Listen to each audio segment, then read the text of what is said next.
Hola, ¿cómo están? Esto es Encuentro con la Caja. Esta costumbre que tenemos de juntarnos para compartir historias, anécdotas, música, distintas cuestiones de cultura general, lo que ustedes saben que ofrecemos aquí desde esta propuesta de la Caja de Previsión y Seguro Médico de la provincia de Buenos Aires. Hoy vamos a dialogar con el doctor Osvaldo Torres. Él es médico y psicoanalista que nos va a ofrecer una visión particular sobre la violencia que estamos viviendo en estos tiempos. En un flashback vertiginoso vamos a encontrar a Mijares con un tema de antología. También en el segmento de personas y personajes, el ídolo de muchos, el zorro. Y para finalizar, Bettina Cucaña, que nos va a mostrar, como siempre hace, un lugar pintoresco y bonito para visitar. Quédense con nosotros.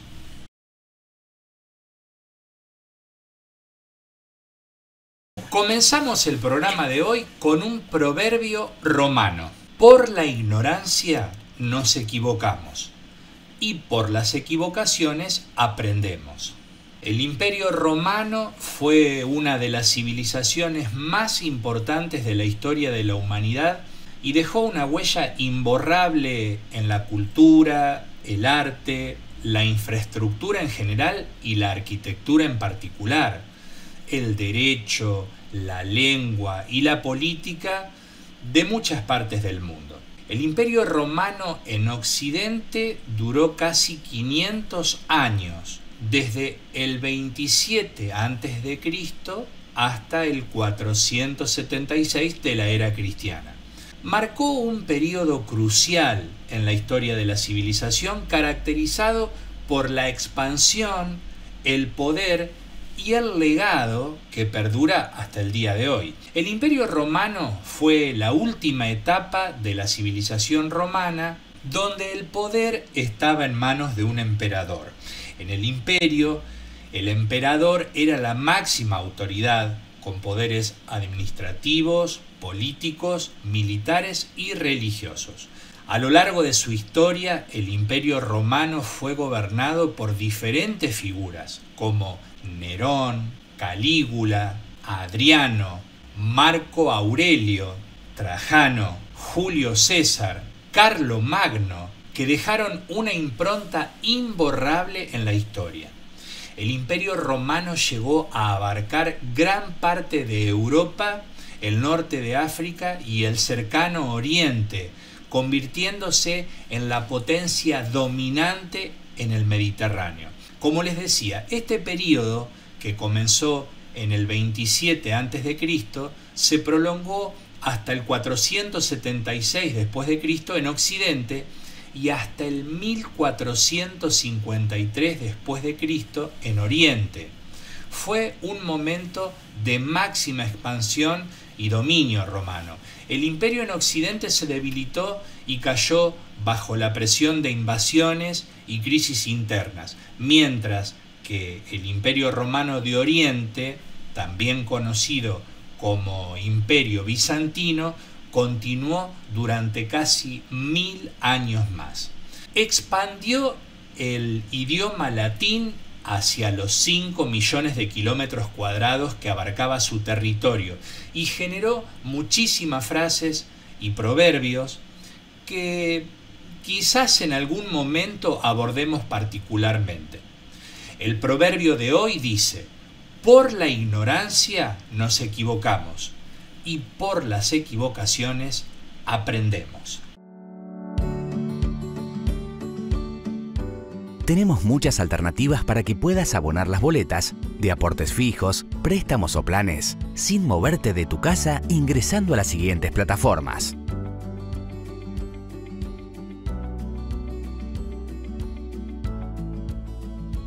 A través de las siguientes aplicaciones. Adhiriendo los servicios al débito automático a través de tus tarjetas de crédito. A través de débito automático de tu caja de ahorro o cuenta corriente. Tené en cuenta que si la boleta que vas a abonar se encuentra vencida, deberás generar una nueva a través de autogestión. Además, los aportes particulares de los incisos D, E y F pueden abonarse mediante cajeros automáticos de la red Link, a través de las siguientes alternativas. Sin moverte de tu casa, a través de las siguientes aplicaciones. Recordá que los aportes fijos, aportes particulares, préstamos y planes pueden abonarse con tu boleta de pago no vencida en cualquier sucursal de los siguientes lugares: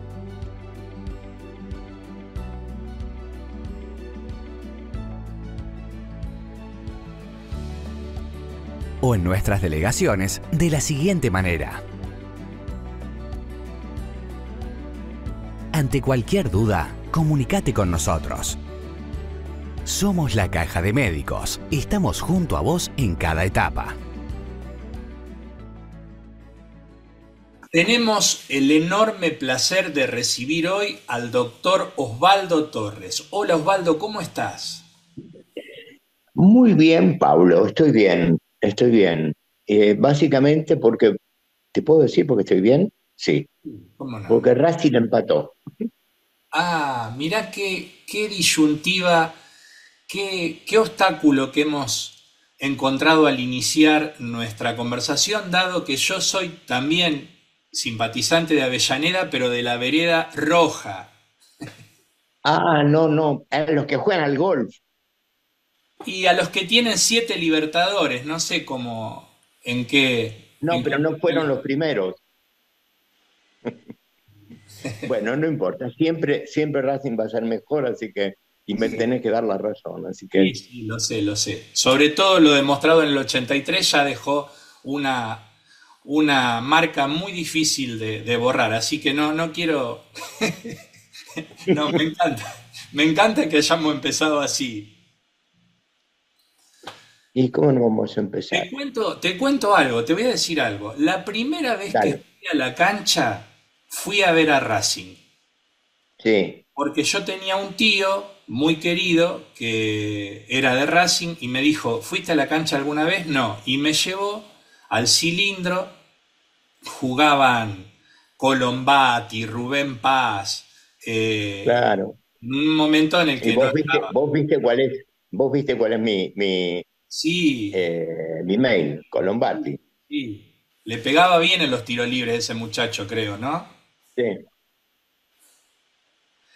Bueno, ¿de dónde sos? perdón. ¿De dónde sos? ¿Dónde? Yo estoy viviendo en Canning Sí, ahora. sí. Pero vos naciste ahí. Estamos. No, no, no. Yo nací en Temperley. Ah, mira. Lomas de Zamora. Este, y de ahí me mudé 14 veces, así que soy de zona sur, seguro, Bien, seguro. bien. Y, y si te preguntan hoy, ¿de dónde sos? ¿Decís de Canning? Eh, Soy del lugar donde estoy viviendo. Correcto. Bien. Bien, adoptás ese sitio. Ahí, Claro, decime. bueno, nada, eso. Este, que me gustó mucho empezar así hablando de cosas serias, es decir, de Racing. Bueno, me parece perfecto. Osvaldo, vos sos Decime, médico egresado de qué universidad? soy médico egresado de la Universidad Nacional de La Plata. Bien. Y estuve rebotando en distintas especialidades. Durante mucho tiempo fui médico pediatra hasta que, bueno, un día accidentalmente me di cuenta que me interesaba mucho, en principio la psiquiatría, hasta que el psicoanálisis me hizo suyo. Ah, Y bueno, y mira. mi vida quedó ahí pegada, pero eh, el otro día hablando con vos me di cuenta que esto empezó mucho antes, empezó en el colegio secundario, a Por, raíz de un comentario que hizo un profesor de filosofía. ajá. Eh, Él fue el que vos- habló de Berkeley. bien. Berkeley terminó siendo un disparador para vos. ¿Había algo vocacional en la vida de Osvaldo que te indicaba o te orientaba hacia la medicina o ese momento fue como un momento de iluminación? Ese fue un momento eh, que me explotó la vida. No, yo a los 16, 17 años no sabes nada. Y a partir de ese comentario, mi vida cambió totalmente. ¿Por qué? Contanos. Te cuento, en base a ese comentario de Berkeley, Berkeley dijo que las cosas existen cuando son percibidas y si no son percibidas no existen. Es decir, eso a mí en ese momento me llenó de intrigas y mucho tiempo, muchísimo tiempo después, cuando leí por primera vez Freud, Freud dice, entre otras cosas, que por fuera de la persona solamente existen masas energéticas. Entonces vinculé una cosa con la otra y me di cuenta que la realidad es una construcción, que no hay realidad tal como uno supone que la realidad es el mundo externo. O No sea sé que, si contesta más o menos. sí, sí, como que cada cual tiene una realidad subjetiva propia de lo que va construyendo en la interacción con su entorno. ¿Lo traduzco bien? Claro, este, sí, tal cual. Eh, es decir, que cada uno vive en una burbuja. ¿Vos viste una película que se llama Truman Show? Sí, sí, Bueno, esa es la realidad. En claro. eso, en esa vida que vivía Truman, ahí estamos todos. Claro, hay Ella, ahí un antecedente de lo que es la experiencia de Truman Show que tiene que ver con lo de George Orwell. sí, claro, Ujú. claro, Y el libro, claro, este, claro, con 1984, claro, exacto, sí. ¿sí? Libro imposible de no leer. Es, y a la vez es controversial hoy en día, porque bueno, hay un programa que vuelve a reeditarse y parece mentira que genere lo que genera, que es el Gran Hermano. Sí, pero por suerte con Orwell lo único que tiene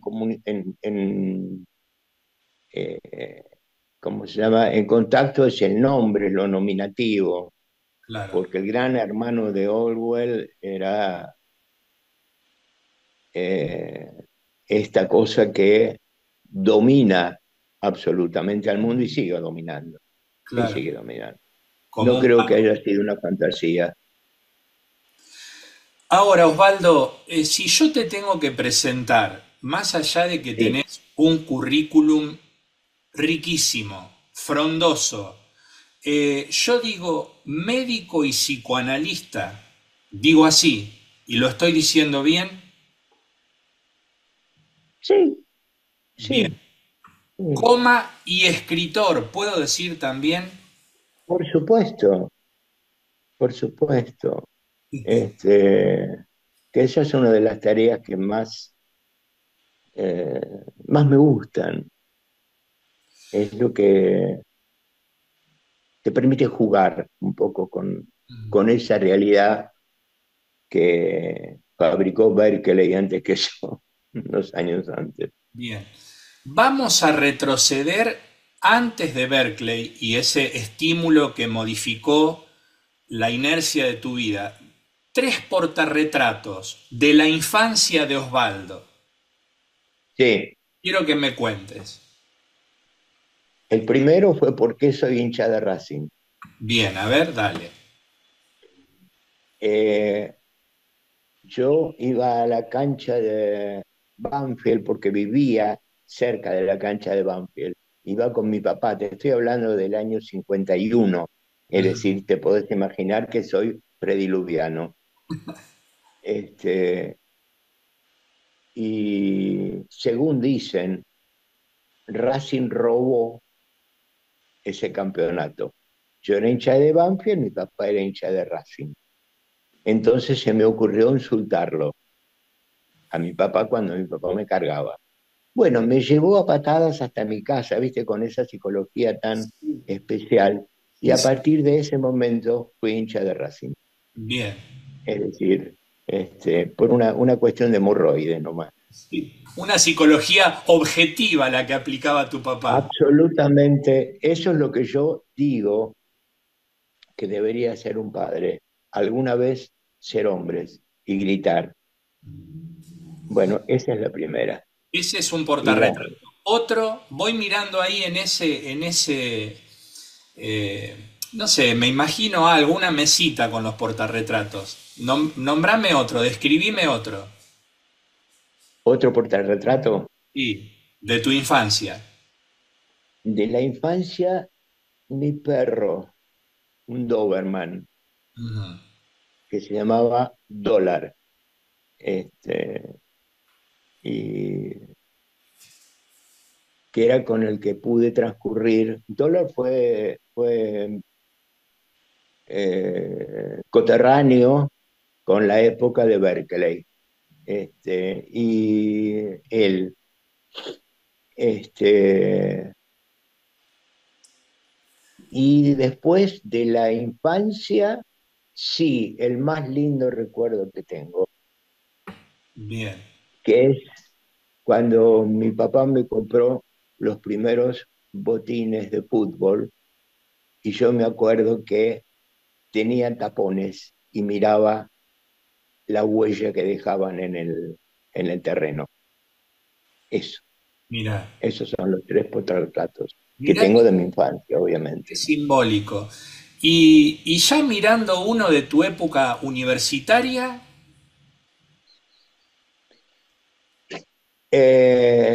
Sí, lo poco que me gustaba la medicina, ¿por no me qué, gustaba. por qué estudiaste? ¿Hubo ahí un mandato familiar? ¿Por qué te sostuviste? Eh, Porque no sabía qué hacer. Y yo no tenía ninguna vocación, absolutamente ninguna. Hasta que un amigo mío me propone estudiar odontología. Entonces me dice, mira, nos vamos a La Plata y allá no hay examen de ingreso. Bueno, vamos a La Plata. No había facultad de odontología en La Plata en esos años. Entonces él dice, bueno, mira, vamos a Buenos Aires. Digo, no vas, voy, yo no voy. Me volví a la universidad y pregunté, ¿qué hay parecido a odontología? Yo no te puedo decir la cara del tipo detrás de la ventanilla. Y dijo medicina. Entonces, fui médico por ese señor y porque, nada, qué sé yo. Creo que me empezó a gustar la medicina a partir del cuarto año, una cosa así. Si no, no me gustaba para nada. Claro.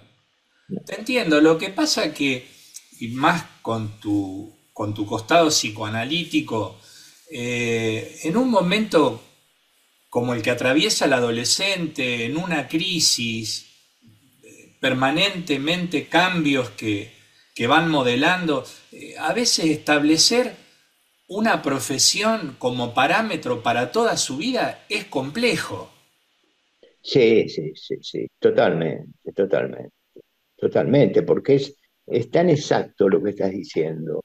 Porque en ese momento las cosas eran una decisión que uno que tenía que tomar para toda la vida. No había la posibilidad de borro y empiezo otra vez. Así que es cierto, y eso era algo que producía mucho temor, como un exceso de responsabilidad, etcétera, etcétera, ¿no? No era, no era algo lindo, no era algo, sino que metía miedo. Sí, te entiendo. Bueno, Pero bueno, el deber era más fuerte y en familias donde el formato de la estructura predomina, sí, sí, sí, uno sí, sigue detrás de ese sí, logro. sí, sí, sí, sí, sí. Hasta que empezás a decir, bueno, ¿qué es lo que yo realmente quería? Claro, claro. Osvaldo, ¿la escritura aparece en tu vida como resultado de ser un gran lector o siempre desde chico empezaste a plasmar en papel lo que sentías? ¿Cómo empezó el hábito de la escritura? Eh, por la composición tema, en colegio secundario de nuevo, donde una vez tomaron un examen, en ese entonces a los colegios iban las inspectoras y pidieron un escrito, y yo me acuerdo que escribí una cosa que llamaba Oda a la gallina, y me puse a escribir sobre gallinas.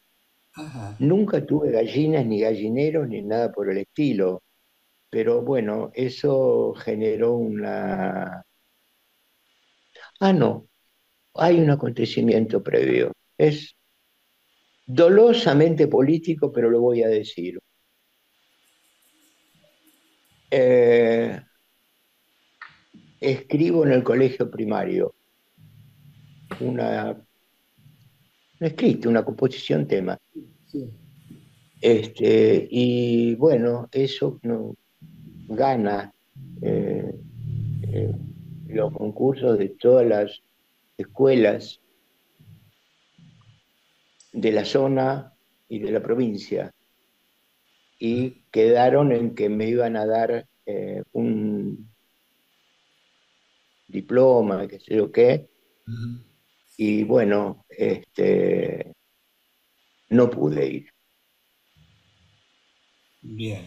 porque ese mismo papá que me hizo hincha de Racing Sí. no coincidía políticamente con quien tenía que darme ese diploma. Entonces, Bueno, bueno, bueno, ahí voy entendiendo lo del psicoanálisis. Ahí me va quedando. después me lo explicás, Osvaldo, te pago la consulta. no, no, ni mucho menos. Con mucha humildad te lo digo y a modo de chanza. Nada, Escúchame, sí,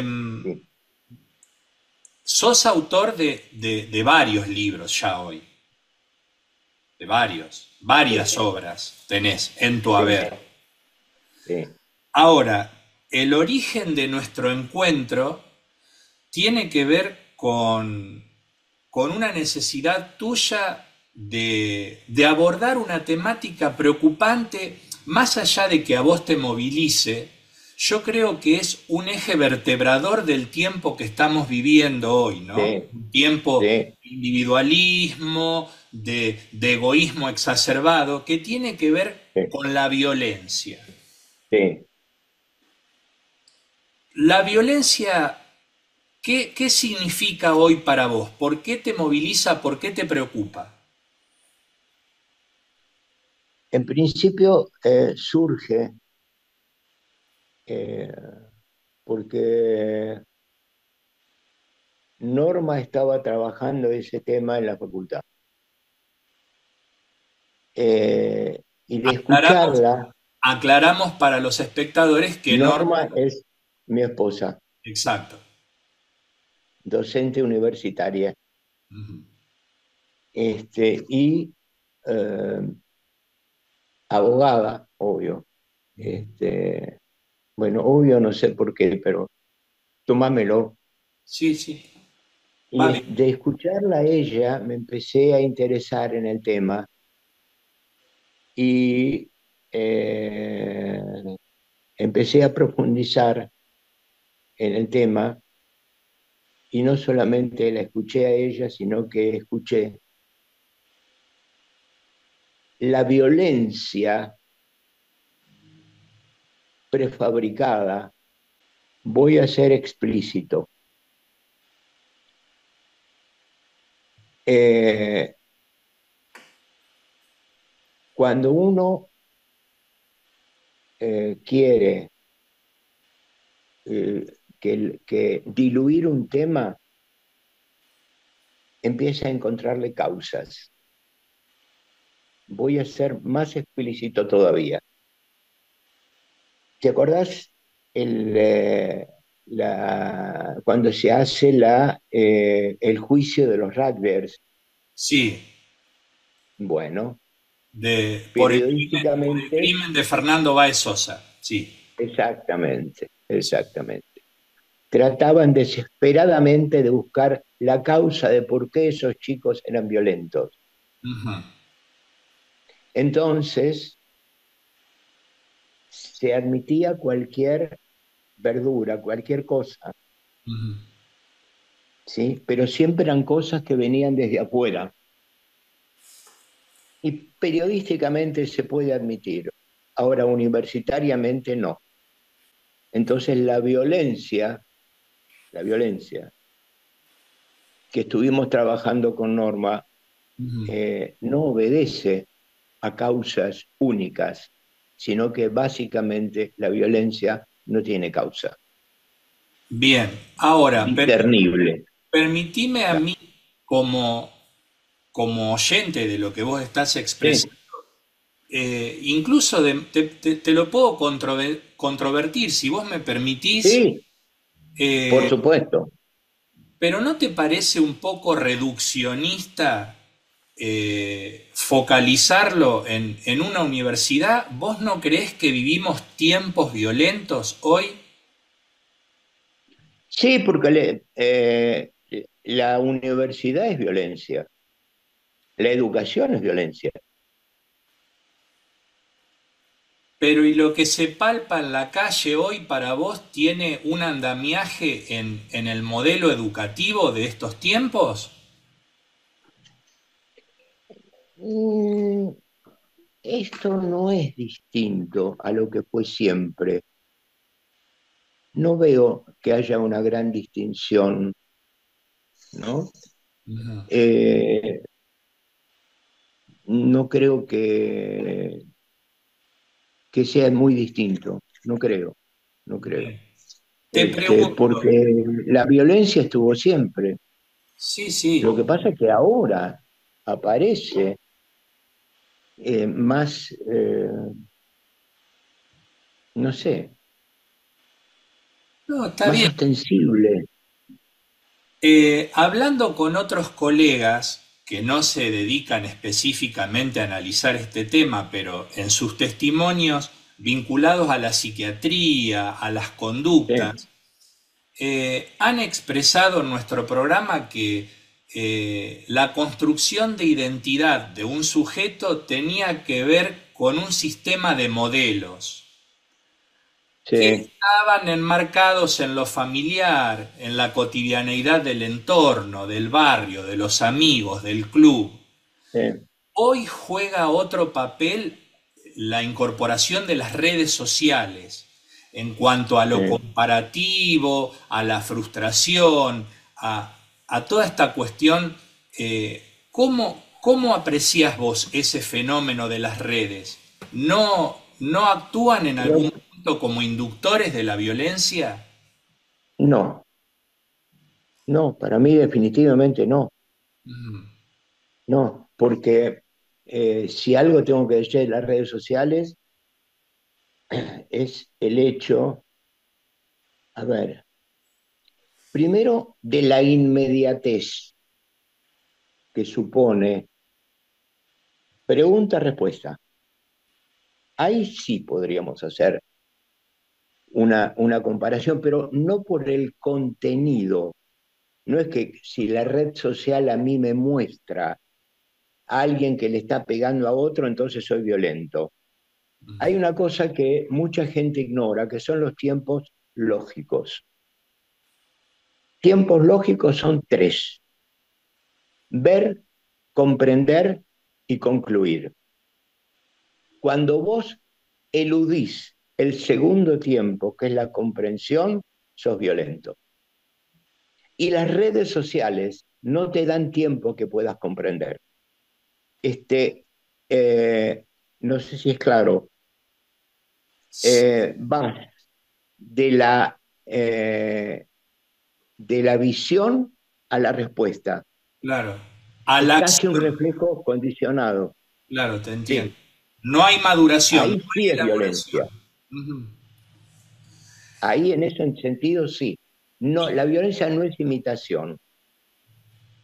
Y te pregunto, para vos, cuando en el contexto cotidiano predominan los discursos violentos, ¿esos discursos no generan más violencia? Eh, Depende, de nuevo, es si yo escucho el discurso y en lo que escucho reacciono, eso es violencia. Pero yo puedo escuchar el discurso y mi segundo paso obligatorio es comprender para después recién actuar. Las masas actúan de la proclama a la reacción. No comprenden. Si hubiera comprensión, no habría masa. ¿Entendés? Correcto, correcto. Entonces, eh, a ver, justamente lo que hace que uno no ladre es que hay un segundo tiempo que es comprensión. El animal no comprende. Entonces actúa. Y ahí está la violencia. La violencia es acto. Bien. Yo humildemente te digo que me encantó llevar adelante este debate. ¿Y por qué te digo humildemente? Porque no soy especialista en el tema, ni mucho menos, por lo cual Sí. me desafía entrevistar a una persona con tu visión y con tu recorrido. Eh, Estos últimos instantes son para que vos dejes un mensaje que tengas ganas, que te parezca que pueda servir para los espectadores de nuestro programa. El mensaje es el hecho de que todo lo que uno construya en función de lo que sea es transitorio. La violencia es irradicable, no se puede erradicar como dice la ley. Lo que se puede hacer es prevención. Y aún así todo, los mejores proyectos preventivos siempre supone que como esto está apoyado en la conducta humana y la conducta humana es absolutamente aleatoria, siempre tengo que estar dispuesto a cambiar, a no tener eh, Un patrón. cuestiones estrictas, Claro, te ¿me entiendo. entendés? Sí, sí, sí. Entonces, la cuestión respecto de esto es sí marcar algunos puntos, que es esto de no se puede erradicar la violencia. Sí se puede prevenir. Y en este sentido, trabajar sobre un proceso de prevención que implica el compromiso de todas las especialidades de toda la gente, multiaxial. Sí, eso puede tener un efecto. Hay algo que es indiscutible, que es el hecho de la violencia no ha descendido, no bajó, al contrario, se incrementó a pesar de todos los intentos que se hicieron. De ahí es el hecho de que me haya llamado la atención de que tanta gente y tanta teoría había girando alrededor de esto, y viendo los números mostraron que cada vez hay más violencia Entonces, evidentemente, era necesario o es necesario hacerse un planteo totalmente distinto, aunque no sea esperanzador, ¿no? Ujú. Porque no se puede, porque la agresividad en el ser humano es innata, nace con el ser humano, no es por lo que vio en la televisión, por lo que escuchó, por el hecho de que si le pegaron o no le pegaron, no, nace con uno, ¿te das cuenta? Te entiendo. Y la violencia es el daño que yo hago, le hago a alguien, pero tengo que tener agresividad para poderlo hacer, ¿sí? Un Bien. animal no es agresivo, es violento. Ujú, El ser humano es el que es violento. ujú, Entonces, bueno, eh, la cuestión es eso, el hecho de como mensaje, es la cuestión en lo que creo firmemente que es en la prevención. Todo el trabajo que hemos hecho con Norma en el libro que ella escribió es básicamente darle cabida a la prevención. apuntar toda la energía ahí. Te entiendo. Sí, toda la energía ahí. Y bueno, Bien. Osvaldo, un placer charlar con vos. Eh, gracias. muy lindo momento de la mano de Costas, que lo sigas viviendo, disfrutando y paladeando. Bueno, me alegro que escuchar esto que decís, es lo de Costa sobre todo. Y bueno, no, también ha sido muy grato para mí todo esto. Espero que haya servido para algo. Perfecto. Te mando un abrazo ¿Mm? grande. Gracias a vos, igualmente.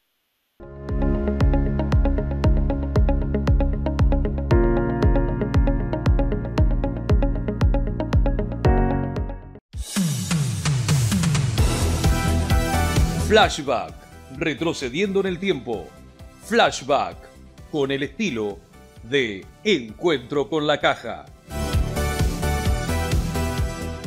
Hoy en el flashback de este programa nos encontramos a Mijares. Antes de ti no hay antes, no hay amigos, no hay amantes, ni pasado en mi reloj. Retrocedemos 39 años en este flashback para llegar al año 1986 y encontrar el primer álbum de Mijares que contenía su primer gran hit, Bella. Mijares nació en México el 7 de febrero de 1958 y fue bautizado como José Manuel Mijares Morán. Surgió como cantante en 1981 en el festival Valores Juveniles, donde demostró su gran humildad y valor de ser humano, ya que en una ocasión prestó sus pistas a una compañera del concurso cuyo padre no le permitía participar y se las había roto. Posteriormente trabajó en bares nocturnos en Japón, realizó jingles para anuncios publicitarios y llegó a ser parte del coro del cantante también mexicano Emanuel. Representó a su país, a México, en el Festival OTI de la Canción de 1985 y ganó el premio Revelación en ese festival. Ese mismo año, EMI Capitol le brindó la oportunidad de grabar y su primer álbum fue determinante en su carrera artística. Así llegamos a este flashback. La canción más recordada de ese primer disco es Bella. Bella, transparentemente bella. Me había olvidado de recomendarles la nueva aplicación de la Caja de Previsión y Seguro Médico de la provincia de Buenos Aires. Entrando al Play Store en su celular pueden descargarla y tener información actualizada, detalles de boletas, aportes. Ustedes investiguen, pero desde aquí lo podemos recomendar. La nueva aplicación de la Caja de Previsión y Seguro Médico, muy sencilla de instalar y puede ser útil no solamente para los afiliados activos, sino también para los beneficiarios, para nuestros amigos jubilados. Ténganlo en cuenta. Personas y personajes, héroes y villanos, próceres y anónimos, de todos se pueden contar grandes epopeyas, o lo que será simplemente una historia más. Recuperamos un segmento que tiene muchos seguidores, personas y personajes. Hoy, el zorro. El zorro es un personaje creado en 1919 por Johnston McCulley. Es considerado uno de los primeros héroes de ficción de la cultura moderna. Tradicionalmente se considera, sin embargo, que el primer superhéroe de la historia fue Superman, de 1938, cuyo éxito fue enorme y generó un sinfín de imitaciones que sostuvieron la industria del comic book durante años. Pero es imprescindible observar que antes que Superman, por ejemplo en Argentina, surgía Patoruzú en 1928, o en Japón, donde apareció Fantasmagórico en 1930. El zorro ha aparecido en numerosos libros, películas, series de televisión y otros medios de comunicación. Este personaje es la identidad secreta de Don Diego de la Vega, un noble californiano que vive en Los Ángeles durante la era colonial española. Fue sufriendo cambios a través de los años, pero la imagen típica que se tiene de él es la de un apuesto forajido enmascarado y encapotado, todo vestido de negro, que defiende a la gente de funcionarios tiránicos y otros villanos. El zorro es lo bastante astuto como para no dejarse atrapar por las torpes autoridades a las cuales se complace mayormente en humillar públicamente. Ampliando lo que comentaba al comienzo, el zorro apareció por primera vez en el cuento La maldición de Capistrano, de Johnston McCulley. Fue publicado en 1919 en la revista de historietas All Story Weekly. El cuento trata sobre Don Diego de la Vega, un joven noble, hijo de un hacendado español que vivía en el entonces pueblo de Los Ángeles de comienzos del siglo XIX. Don Diego se disfraza como el zorro para luchar contra las injusticias cometidas por las autoridades y defender a los oprimidos. Otros personajes del cuento son el capitán Rafael Montero, que era el antagonista principal de Diego, el sargento García, ¿cómo no recordarlo?, Bernardo, el sirviente sordomudo de Diego, don Alejandro de la Vega, el padre de Diego, y Lolita Pulido, una joven de origen noble pero que ha empobrecido. La primera película sobre el personaje fue La marca del zorro, de Douglas Fairbanks, en 1920. Su éxito hizo que La maldición de Capistrano fuese reescrita como La marca del zorro por la editorial Grosset & Dunlap. El film también introdujo la vestimenta característica del zorro: traje negro, máscara negra y sombrero redondo negro. Debido a la demanda del público, Johnston McCulley escribió a partir de 1922 otras 60 historias adicionales sobre el zorro. Para finalizar, entre 1957 y 1959 se grabó El zorro con Guy Williams, una serie de Walt Disney Company, que constaba de 82 capítulos. Desde el 2 de enero de 1968, el Canal 13 de televisión de Buenos Aires emitió El zorro todos los días de 19 a 19:30 con un gran éxito y desde hace años lo sigue haciendo todos los mediodías. Desde la Caja de Médicos y Encuentro con la Caja, agradecemos a todos nuestros entrevistados por compartir con nosotros sus historias, porque la mayoría de ellos encuentra en esta propuesta un cálido canal de comunicación. A su vez, ellos nos hacen llegar sus comentarios, refuerzan este nuevo vínculo y fortalecen este espacio de reconocimiento y difusión cultural. Este ida y vuelta nos llena de energía y nos compromete a generar nuevas ideas para cada encuentro.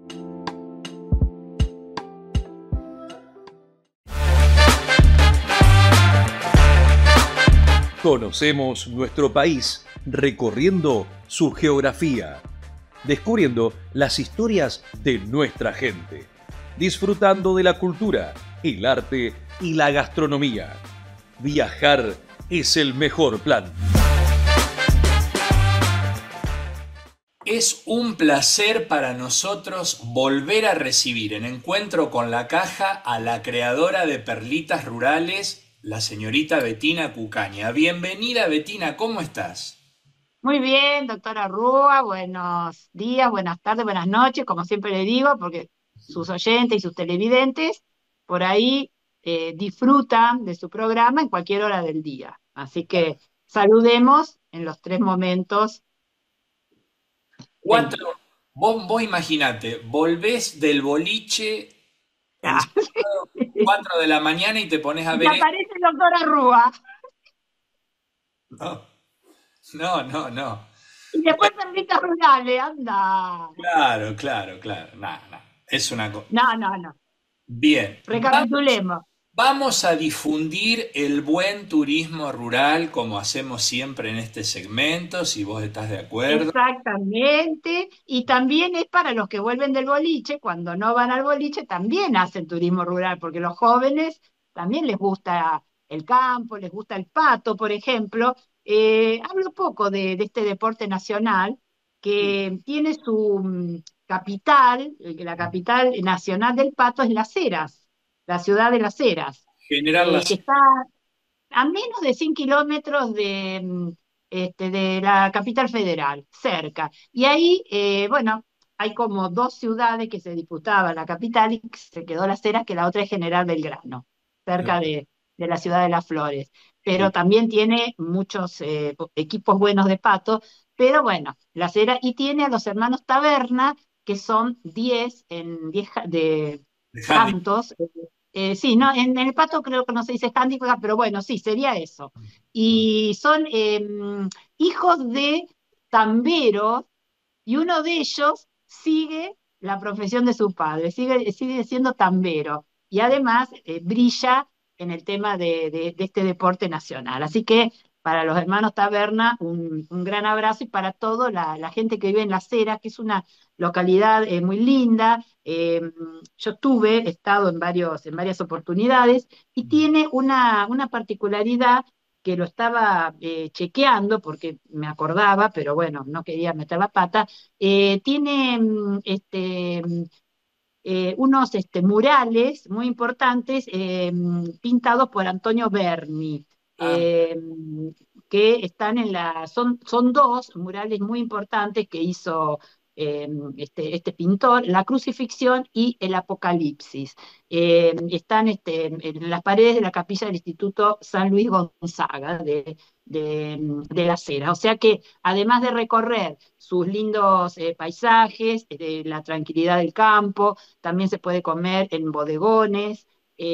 Tiene, bueno, un bodegón dicen, con platos caseros servidos con porciones desmesuradas. ¿Qué tal? desmesurado. Increíble. Desmesuradas. Bien, Es bien. el restaurante Matute, donde pueden ir a disfrutar, la plaza principal, bueno, la iglesia, una linda localidad muy cerca. Estamos hablando de localidades muy cerca de Capital Federal, donde por ahí en un día van y vienen, ¿no? Y a vos, La otra que claro. tampoco he hablado mucho, y tengo una gran amiga y que fue compañera del posgrado de turismo rural, Magdalena. Magdalena es una localidad que está a menos, creo que son 70 kilómetros aproximadamente de Capital Federal. Tiene un parque, el Parque Costero Sur, tiene un balneario y además cerca de Babio, que es un Claro, pueblo del partido de Madariaga, perdón, Bartolomé Babio, así se llama. es Magdalena, ¿lo conoce? Bartolomé Babio sí, Magdalena no. Bueno, en esa localidad pequeña, Miriam tiene un emprendimiento que se llama Los Dos Vagones, un emprendimiento de turismo rural que surgió a partir de del curso de posgrado que hizo ella. Es farmacéutica, bueno, ahora creo que ya no tiene más la farmacia en el pueblo de Magdalena, pero sigue con ese emprendimiento muy interesante y algo que tiene también muy interesante es periódicamente hacen encuentros con caballos pero para sanación, con que yo la primera vez que escucho, no es equinoterapia, es Ah, sí. sanación con el caballo percibe la problemática de la persona y a través de, lo explico en mis palabras, ¿no? A Sí, través de distintas acciones del caballo uno puede detectar qué es lo que le está pasando a la persona y bueno, y hay una persona que conoce y que adiestra a esos caballos y bueno, van como llevando para ver si se puede lograr una mejoría. Muy interesante, sí, ahí en los dos vagones, partido de Magdalena. Y el otro lugar que me parece también interesante, muy cerquita de Salto Argentino, es Carmen de Areco. Carmen de Areco está bueno, sobre sí, la Ruta 7, más conocido. cuando, cuando viajan. Y Carmen de Areco es muy gauchesco, tiene varias fiestas populares, el río Areco, el Museo Histórico, y además tiene un pueblo que creo que hemos hablado en alguna oportunidad, que es Goín, que es el pueblo donde se hace la fiesta del pastel. La fiesta nacional del pastel, que hoy ya es nacional y que es muy, muy reconocida, se hace en diciembre, primer domingo, el primer fin de semana de diciembre, y ahí también tienen Pato, es un pueblito muy pequeño, Sí, sí. cancha de Pato, destrezas criollas, el almacén de ramos generales el 13, mira vos, Mira, para ello debe ser suerte. todo esto. El rancho, sí, sí, sí. El rancho de adobe, donde se pueden observar, dice, las características típicas de ese, que no quedan ya, prácticamente se han destruido todos, y ahí sí uno puede ver un rancho realmente como eran los de antaño. La matera también, donde los fines de semana se hacen, se reúnen los emprendedores, y tiene un restaurante muy lindo en la estación de tren, por supuesto, abandonada, no pasa el tren, pero siempre hay algo que las Sí, va era- como claro, recuperando. Bueno, hay un restaurante que se come muy, muy bien, ahí en Goin. Así que tres localidades, si le gustan, si le parece, me para enc- una escapadita se pueden claro, quedar, hay alojamiento, pero también ir y venir en el día. Un domingo que se quiere alejar de la gran ciudad e un introducirse programa, en esas claro. características tan camperas y tan entre lo rural y lo urbano, ¿no? Esas ciudades con Ujú. 20.000, 30.000, 40.000 habitantes que son tranqui. Me gustó escapadas cercanas para un día, quizás o no, puede ser, pero bueno, Sí, las sí, eras sí, y comer Magdalena rico, y Goín. porque siempre hay algo para comer. Eh, En los dos vagones, lo lindo es quedarse, Sí, pero bueno, si uno va a la ciudad, recorre, se toma un cafecito, come algo rico, se inunda de tranquilidad y vuelve y a la regreso. rutina un poco más movida. Exacto, exacto. Pero renovado, totalmente renovado. O bueno, por lo menos un poco más Bien. tranquilo, no sé si renovado, bueno, no vamos a exagerar tampoco. Bueno, El turismo rural no es mágico, doctora no, no Rúa. entiendo, entiendo, entiendo, pero bueno, me parece que voy a necesitar un caballo de esos que, que recupera. Sí, yo Así, también, ¿no? Yo estoy por ir, ¿eh? La próxima voy a ir. A ver bien, qué me dice el equino. bueno. Betina, te agradezco muchísimo, me encanta siempre tenerte con nosotros. Nos reencontramos pronto. Bueno, ¿vio qué lindo el fondo? Me encanta, me gusta La muchísimo. verdad, parece que estoy en el parque de mi casa en Salto. En algún momento tendremos que revelar dónde es esa escenografía. Sí, Es primero me voy a enterar yo y después se lo voy a decir a usted. Dale, dale. Te mando un beso grande. Chau, chau. Hasta pronto. Y hasta aquí hemos llegado con un nuevo capítulo de Encuentro con la Caja. Pueden recomendarnos, pueden suscribirse, pueden compartir el link de YouTube a través de WhatsApp. Pueden sumarse de la manera que a ustedes más les guste. Nos reencontramos en un próximo capítulo. Hasta ese momento, que estén muy bien. Gracias por elegirnos. Suscríbete a nuestro canal de YouTube. Déjanos tus comentarios. Encuentro con la Caja, el programa de la Caja de Previsión y Seguro Médico de la provincia de Buenos Aires.